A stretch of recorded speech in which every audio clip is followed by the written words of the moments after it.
Good evening, everybody. Welcome to First Church of Religious Science here in New York City. I want to give everyone a warm welcome who are signing in now on Zoom. This evening I have kind of like we assembled some questions. Now, to me, I've answered these questions 100 times for you, but these are still the questions that have been asked. We do these little surveys in social media. And there's probably 100 questions that we'll get. And the most common ones I have. And so I haven't really had a chance to go through them. Usually I will research them for you and do all kinds of things. These are basic, what I'll call Louise Hay questions or new thought questions. So maybe they're designed to stump me. I don't think so, but we'll see. If I don't have the answers, one of you will have the answers and you can put them in the chat, since this is it's like a pop quiz. So the first question is, and there's like, I don't know, a dozen or more, maybe there's 15. Someone asks, how can releasing resentment impact my physical health? And then the next question, which is tied into the same question, and is it truly possible for such emotional changes, letting go of resentment and anger, to dissolve illnesses, cancer, other would-be illnesses, chronic illnesses? So let's break it down a couple different ways. The question is, how can releasing resentment impact physical health? Well, just think about it. If you're a person that carries around a lot of resentments, and you're easily ticked off, and you're just always reacting, that would mean your state of consciousness is you're carrying around a lot of anger. And the question, how can releasing this impact my physical health? Well, if you're releasing anger and resentments and all of that, we always say, the chief beneficiary of releasing anger and resentments is going to be you. We've taught many, many, many classes. Be the first person to forgive.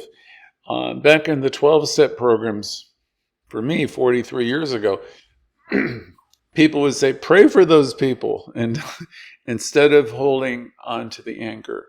And then I used to think, why would I pray for somebody that I was all upset over? I wouldn't ask that question now, of course, because I know a whole lot more about it. But all those years ago, I would think if you had done me wrong and done some terrible things, I'd be mad as hell back then. So when we come into New Thought, it's a whole different idea. We understand that if we're holding on to anger and a grudge, especially of any kind, but we nurture these grudges. I've had clients, and I've had people I love very much, that have been nurturing grudges for a long, long, long time. I even have one of my siblings who's been nurturing a grudge for, 12 years. It is. I'm laughing, but it's not funny. Because in two of the people, actually now three, a third one comes to mind. One person is deceased because he couldn't work through it. And another person, she was a woman I was very fond of. She's a student. She had an untimely death, meaning she passed away at age 57, 58, something like that. And her death was directly tied into not being able to forgive, and just a lot of rage over what had happened in her family dynamics. And then in a closer family member, it's the person's caught up in just, they're absolutely right in their own minds. So that comes into another question that, I learned somewhere along the way, and I'm sure you've all heard before. The question is, would you rather be right or would you rather be happy? I mean, if you're waiting around for somebody to get it, or you're waiting around for somebody to apologize for what might have happened, first of all, you got to remember there's two sides to it. There's your side and there's their side, and there's the truth that's somewhere in between. But it doesn't even matter if you're 100% right. If you're holding on to resentment, it's hurting you. Louise Hay would say it brings about dis-ease. And she separates the word disease, right, into a hyphenated word, dis-ease. When you're dealing with things like cancer and disease in your body, you're trying to bring your body to a state of calm, to a state of peace. You're trying to heal all disturbances. You're trying to lighten the load. You're trying to entertain spiritual thoughts. You're trying to commune with nature. You're attempting to eat better quality food, nutrition. You're trying to think healing thoughts. You're trying to envision yourself as an inlet and outlet of God activity, of spiritual light, healing energy. And you do have the power to direct all this positive energy to your body, to your spiritual being, your emotional self. But I'm going to tell you, if you have a bunch of resentments or anger beneath the surface, that's going to make all that healing work much more difficult. So I think that answers the question from this particular person: how can releasing resentment impact our health? I would hazard a guess. I don't pretend to be a doctor, but if you're able to release these states of consciousness, you're going to bring balance into your life, and you're going to be open and receptive to new ideas, to forgiveness, forgiving people, and freeing yourself. So you can answer you can throw your answers into the chat, and you'll have other answers. This is just mine off the cuff for you tonight. So I have another question. It's very similar. In what ways do we contribute to the creation of diseases in our body? And how can a simple change in thought influence our physical well-being? Well, I can think in terms of things like hypertension and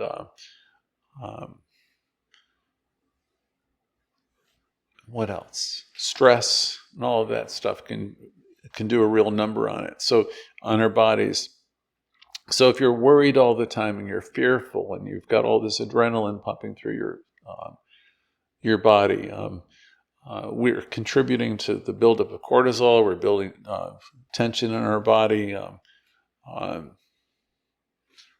Perhaps we're overeating. We're not eating the right kind of foods. So in what ways can a simple change of thought influence our physical well-being? Well, if you start loving yourself enough to give yourself some time outs and give yourself some positive messages, if you change your thinking about the things that stress you, I'm sure that'll have an immediate benefit on your health and your physical well-being. You'll be more relaxed. You'll be more open and receptive to new ideas. And I'm sure there's more things that some of you will have in your chat. And when it comes time for the personal sharing, because you're going to have time to think about these things. This piece of paper was handed to me just before we started. Next question. Someone asked, why do you think the feeling of I'm not good enough is so prevalent? Okay. I've done a lot of reading on this subject, especially recently. And I didn't get these answers just from one source. I got it from quite a few sources.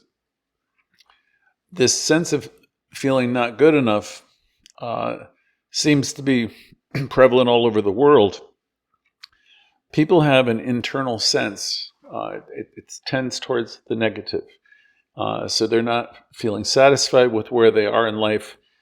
And there's a lot of that. They're not happy with who they are, where they are in life, what they're accomplishing, and all that. And that probably goes back to our families, the stuff we learned as children.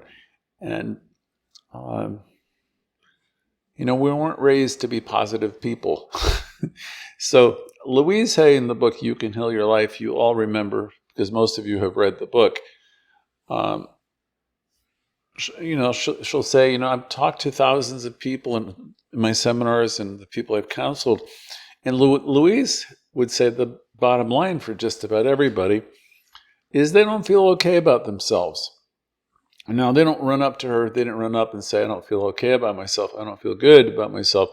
But what they do is they would talk about these surface complaints, superficial complaints. And she said, but when you get right down to it, past all the stuff that they initially start talking about, she said, I'm sitting with a person who really doesn't feel like they measure up, or they don't feel like they're a success. They feel like they're a failure.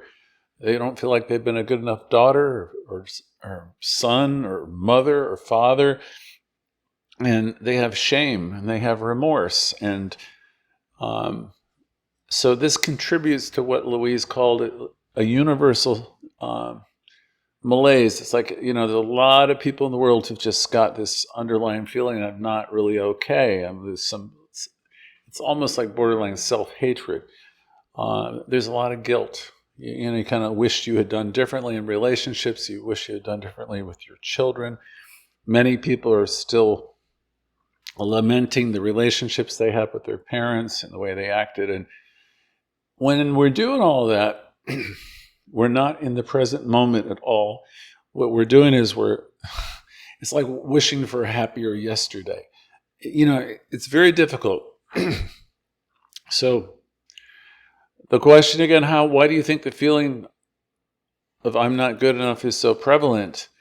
I think it's just as prevalent now as when Louise Hay first wrote the book, You Can Heal Your Life. And I think it's the reason that the book was so successful, because she struck on a chord, not just in America, but in the world, where people are suffering from low self-esteem. And the thing that Louise Hay knew, which was astounding, is she understood that your consciousness, meaning the sum total of your knowing, is creating your life. So that's why her book is such a stellar success, because she understood you carry around all this stuff, this lowest self-esteem. This is your consciousness, and your world is created out of that consciousness. And the second part of the same question, and how does this self-hatred and guilt manifest in our daily lives? If we have this inner sense of, I'm ashamed of myself, or I'm ashamed of some of the things I've done, or, my marriages, my divorces, the way I've treated people, or my family, and I'm feeling guilty, that takes away from your sense of confidence. You start to doubt yourself. You start to wonder if you're a good person. You start to have a lot of inner turmoil yourself. It makes it difficult to get your life off the ground again, because you have a lot of regrets and shame, regrets. And then the other thing too is, when people are harboring this, they have all this internal dialogue that's so critical. You'll notice that they tend to be critical of themselves. So it's bad enough you're doing it to yourself, but then there's a tendency to be, you'll spew it out upon other people too. I can think of people, one person always comes to mind when I'm talking about this subject, that she was just, always so unhappy. And the next thing that she was doing, she was just projecting it on everybody all the time. And then she was always miserable. She couldn't quite figure out why people were running from her. And I would always say, bring it back to yourself. Begin wherever you are. Let's start working on it. Love, accept, and approve of myself. And I can remember, I can see her face in my mind rise. She didn't want to take that pause and do that work on herself. She'd be angry that people are rejecting her, but, she had good intentions. But, she wanted to go out there and change the world, but she didn't want to change herself. So now I can think of 3 or 4 people in this talk that I remember dealing with. So this was a common theme. Louise had, struck gold in a way with that whole concept, because people all over the world, 28 different languages, could resonate deeply with what she was talking about. So she would say we must begin healing the self. We must begin having a different kind of conversation with the most important person in the world. And you've got to realize when you come into this class week after week, the most important person in the world is got to be you, at least in your life, right? And then when you really love yourself, you'll find it easier and easier to extend that love, that kindness to other people. So we have another question. Can you or will you elaborate on the idea that the point of power is always in the present moment? We teach you that spirit is all that there is, that we live, we move, and we have our being in this divine stuff. We teach you that you are made out of the same stuff that the stars are made out of. And we tell you that you are an inlet and outlet of it. You are an individualization of it. And when you're thinking and you're creating a new moment. Ernest Holmes in The Science of Mind said you have executive power. And what he was talking about is you have consciousness. And we taught it to the kids years ago. It was called Quick Start. There's like a stagecoach, and there's a stagecoach with these stallions in front of it. The stallions will represent power. And the stagecoach it's us. We get inside of our stagecoach, and our consciousness is driving those horses wherever they go. And our consciousness is, we think about everything, and we're being drawn over terrain, and we hit rivers, and we fall, and we get in a lot of trouble. Ernest Holmes was challenging us to get out of the comfort zone of our habituated thought and to get up on the platform of that stagecoach, because he said there's power for good in the universe, and you need to pick up the reins, and you need to start thinking some new thoughts. Because if you don't, you're going to continually create the same old stuff. In other words, you're abdicating your responsibility. In other words, I don't want to drive this thing, and I'm not going to get up and sit on that platform. And if you go back into the coach, which is your comfort zone of your old ideas and thinking, life is going to keep responding to what you presently know. So, getting back to the question, the point of power is in the present moment. You want to get out of that old thinking. You want to get out of everything that Mama and Papa and Grandma and Grandpa taught us. And we want to be in the 2020s. We want to start loving and approving of ourselves. And we desperately want to be thinking about new and wonderful thoughts. Ralph Waldo Emerson said, hitch your wagon to the stars. He was suggesting, think the biggest kind of thoughts you can think. Raise your vibration, raise your ideas to the highest and best that you can envision. Hang out with people who are going to support the highest and best. Do things like meditate. Join in this group every Thursday night, Wednesday too, if you can, because we can't do the heavy lifting for you, meaning we can't do your work for you. But we're really good at reminding you of how wonderful you are and that you come fully equipped. You have the power to heal your life, to change your life. So, and that will involve, when you're in a story, bring yourself back to the present moment. Always bring yourself back to the present moment. If you drift off, it doesn't matter. Just lovingly bring yourself back to the present moment and say, I love you, I accept you, I approve of you, and it's okay. If you've been criticizing yourself all morning and all afternoon, just bring yourself back and say it's okay, and we start again. Yesterday ended last night. And sometimes we need to start our day over the middle of the day. Second part of that question, how can we practically apply this in our day-to-day living? I would say as soon as when you see that you've gone astray, just bring yourself back and be kind to yourself along the way. Louise would say, don't beat yourself up when you're not on track. Just lovingly, with great kindness, bring yourself back and start again. Okay, these questions. The next one, number 4. What does it mean to have an infinite well of love at the center of our being? Okay. And how do we go about tapping into it? All right, so most of the Louise Hay meditations, a lot of them will talk about this infinite well of love. So what she's talking about, because she's a religious science student, she's a New Thought teacher, practitioner. She's the infinite well of love she's talking about. It's the reason I use the meditation I use today, is that you are a physical being, right? A human being, but you're first and foremost a spiritual being.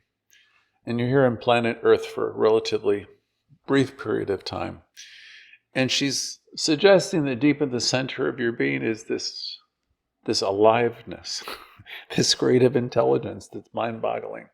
It's the best kept secret of the age. I mean, everybody's been looking for God everywhere without realizing it's right here, in you, operating through you. You're a part of something really spectacular. So what does it mean to have an infinite well of love? She's saying you have it, the whole thing within you.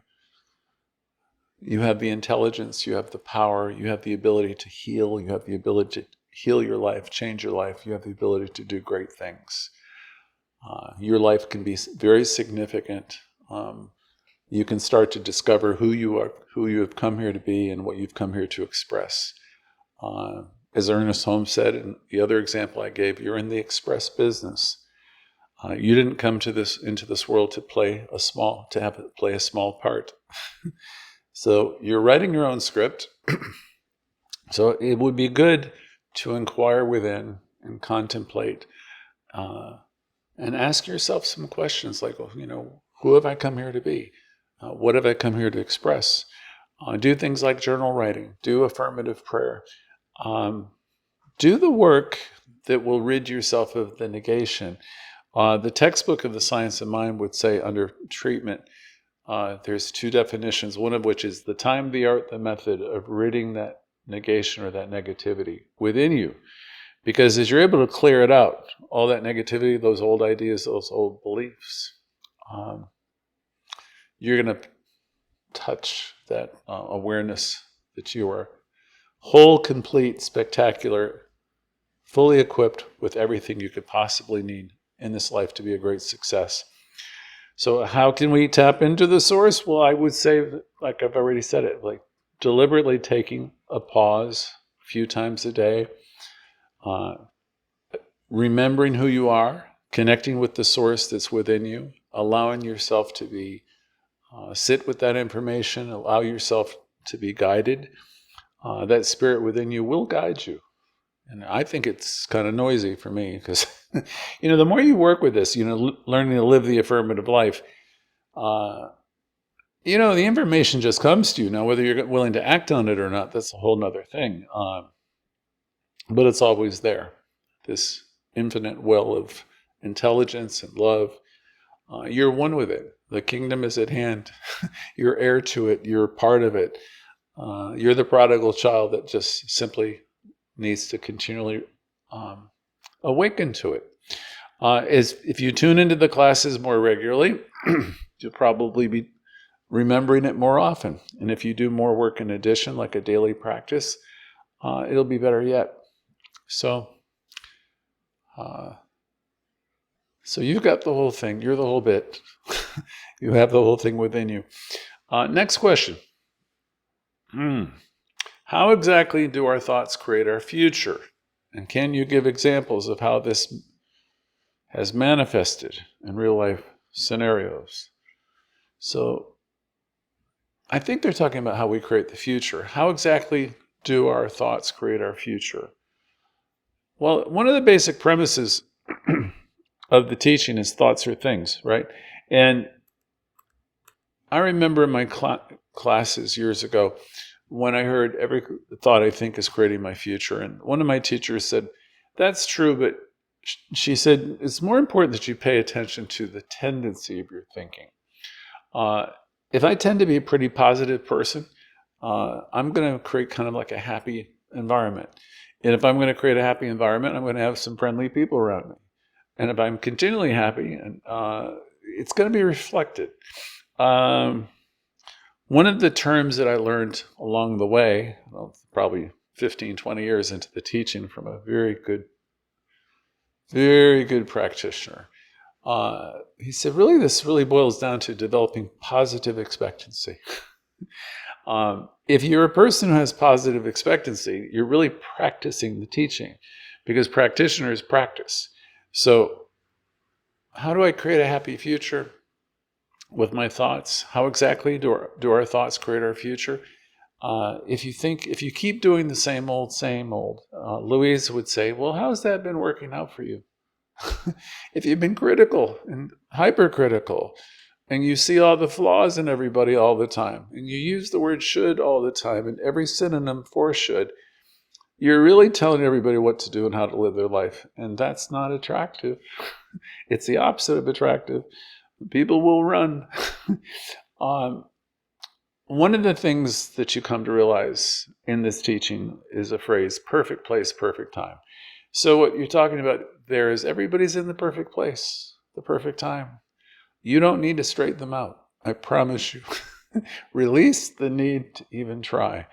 What we go for more in the teaching is, love, accept, and approve of ourselves exactly as we are. Furthermore, love, accept, and approve of other people as they are. Now, that doesn't mean you have to like what they're doing. It doesn't mean you're approving of what they're doing. They can be really in a messed up spot doing things that, you don't like. If that's the case, step aside, get out of their way. For your own sake, don't be one of those folks that are just going out there trying to change people. We do our work in consciousness. There was some wisdom that came from the 12-step programs years ago, which was let the hand of that 12-step program be there when anyone reached out for help. And I'm saying that today because there was a lot of wisdom in that. Because when I was younger, I would go out and try to help people who really didn't want any help. And as a result, the person who had the problem was me. People don't change because I think they need to change. People don't change because you think they need to change. The wisdom there was let the hand of that program be there when someone reaches out for help. So maybe that'll help some of you. Okay, so I'm still on this question. How exactly do our thoughts create our future? And I segued over into our thoughts, the tendency of our thoughts to creating our life. If I tend to be a happy person and I have positive expectancy, then my life is going to reflect that. If I tend to be a worrier about everything, people tell me everything's okay and, they give me every assurance in the world and I'm still worried. And we all know people like that. I can think of one of my 2 grandmothers was like that. It's just really tragic in a way because, some of these folks are so beautiful, but they just caught consumed with worry. They don't create happiness. So it's a tool for us. If you're one of these folks, that are caught up in these states of consciousness, we want to slow all that down. We want to take a pause. We want to tell ourselves the truth about ourselves. We want to tell ourselves that all is well. We want to neutralize the negative thoughts, the worry thoughts, and we really want to be invested in turning it around. If you have a lot of rigidity within you that you're projecting onto people that you love or the world itself, just understand that's a mistake. It doesn't mean you're bad. It means you're doing the best you can. But the thing is, you want to find the ways to start to talk to somebody and begin slowing all that down. And, when we say never, never, never criticize the self, we also mean never, never, never criticize anybody else either. Terry Cole Whitaker wrote that book that I quote often, what you think of me is none of my business. She would be recommending that we keep our opinions to ourselves. There's a lot of condemnation in the world, and we don't have to be a part of it. There's plenty of work to be done at home. When you really love, accept, and approve of yourself, things will shift. You'll be far better equipped to be of help to other people. I already mentioned the 12-step program where when I was younger, I'd be out trying to help people and save them from destruction. It was a noble thought, but the thing is, people do not change because you want them to. Really, you'll get to the point where you have to let go and they used to say let go and let God. I'll say let go and trust the process of life to be there for them. So those are some examples, real life scenarios. I gave you a few, so I guess I answered that question about how our thoughts create our future. Also, about every other subject, if you're wanting to be demonstrating more success or more prosperity, then surround yourself with thoughts of success, thoughts of prosperity. They used to say, hang out with prosperous people. Any of these ideas are good. Read some books, go to YouTube. Now, you don't even have to read books, but you want to just change your thinking. You change your thinking and you will then be able to change your life. You'll walk right from one world into another, and it'll be all contingent upon, your consciousness, which I'm really saying is your thoughts and your thinking. Okay, we got another question. And the question is, why is it important to never criticize yourself? You're always talking about never criticizing yourself. And what are some alternative approaches to self-reflection and growth? Well, I can go back to my standard answer. What Louise would say, never, never, never criticize yourself. And she would say, we've been criticizing ourselves for long enough. And she would ask the question, how has it been working out being negative on yourself? And she really said the whole world does it. And she said it's an epidemic. She says, everybody is trying to live up to impossible standards. You're trying to look like the models that are on the runway, size 2 and starving, or you're trying to be forever young, or you're trying to criticize the way you appear. You criticize yourself in terms of what you do for work, your livelihood, your money supply. There's so much, endless ways that people say they're not good enough. They criticize themselves. So she said it's the single worst thing that we do. We do it as a society and beyond our country as well. So she took a stand on it. Never, never, never. Just stop it mid-sentence. I invoke Diana Ross, stop in the name of love. And because she was really telling us we have to find a way to turn that around. She said, you are a spiritual being. You are an individualization of God life. You are magnificent. There's never been another like you in the entire world. And you have the ability to create a magnificent life. You're not just nothing. You're something spectacular. And so don't criticize who you are. You're unique, and begin to celebrate yourself for what you are and who you are, what you know, because it's different. There's not another one like you. So we begin the process. Start using your mirror work. Look into the eyes of that beautiful person. And you might not even think of yourself as beautiful. Then start thinking of yourself as beautiful. Start to love your image. Look into your eyes and give yourself those positive messages, such as, I love, accept, and approve of you exactly as you are. Begin that healing process. Begin that healing dialogue. Why is it important to never criticize yourself? Well, because nothing good comes from it. Keep beating yourself up and dig yourself into a hole. And, we've been beating ourselves up for a long time. So this is a radical approach. We're reparenting ourselves. We're not causing harm to other people, and we're not causing harm to ourselves. We're trying to build up ourselves. And in so doing, you might have a shot at helping other people legitimately, rather than carrying around misery and trying to inflict it on, not intentionally inflict it on other people, but hurt people have a tendency to hurt people. So we want to, begin with ourselves. Why is it important to never criticize ourselves? And the second part of that question, what are some alternative approaches to self-reflection and growth? Anything that's going to build your consciousness up is all I can answer on that, and to make you feel better about yourself. Bill Tolliver, Dr. Bill, used to say, commune with some of the greatest minds who've ever lived. You could be watching TED Talks. You could be on YouTube. You could be doing all kinds of things. The next question is around our sense of self, self-assessment, self-acceptance. So the question that came in from this person is, how do self-acceptance and self-approval act as keys to positive change in our lives? I could have sworn I've answered that question but I guess it's still a different question. For many, many, many years, in endless groups, I've said this over and over again. Self-acceptance and self-approval in the now are the keys to all positive changes, was the exact line that came out of the book, You Can Heal Your Life. Again, self-acceptance and self-approval in the now. Okay, because you can't do anything about the past, and we're not ever dealing with the future.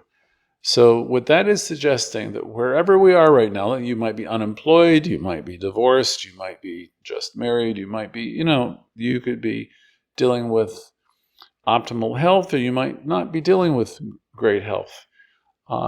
Maybe you're dealing with some type of dis-ease or discomfort or some life circumstances that's harrowing or tough. The question still is, how does self-acceptance and self-approval act as keys to positive changes in our life? What I'm going to answer here is, wherever you are, whether your life is like flowing really beautifully right now, and everything is like, coming up is like, roses, or everything is good, or whether it isn't. We still come back to, we want to accept whatever we have right now, and we want to approve of wherever we are. If you're going through a time right now where things are tough, you want to love yourself all the more, and you want to give yourself self-approval, and you want to realize that you've done the best you could with the information and all the circumstances. And yeah, maybe you will do things differently in the future, and maybe you have some regrets for what you've done, but this is a new moment, and we're always talking about new moments. So we want to accept ourselves. We want to approve of ourselves, even if it's been, I'm not ignorant of some of the things that people are living through right now, because I do get the calls. But always remind yourself that you've done the best you could, with the situation, the information, understanding you had at the time, and it's going to get better from here. Being critical of yourself, I promise you, is not going to help you. And rejecting yourself will even be worse. So how do self-acceptance and self-approval, do they act as the key to positive change? Because when you love yourself, you're giving yourself the compassion you need, and you'll be able to extend that to other people too. So no matter if things are going really well or if things are really tough, it's really important to practice self-love, self-approval, self-acceptance. And that's why she says they're the keys to all positive changes in your life. It begins by loving yourself always, and then you can extend that love to others. So, little hint to the next question about being victims of victims, and what that's really getting at is, your parents didn't have a handbook when you came to them. They did the best they could. Doesn't mean that they did everything perfectly, but we want to get to a point where we honor them and forgive them, and whoever the parent figures are. But that will be a subject for the next time we get to these questions. You can tell me and tell Jimmy if you want me to continue with these. I got halfway through with you tonight. This is a time where I'm going to thank you all for being here. And please be sure to send your email addresses and numbers to Jimmy so he can invite you if you're new. And if you're new to the class, the gathering, I want to say welcome. I'm glad you're here. I'm glad you made it. I'm always saying the same thing. Tune in as often as you can. We're here to keep reminding you of how wonderful you are, the power you have. And so it is for now. I'll see you at the other side of the break. Thank you all.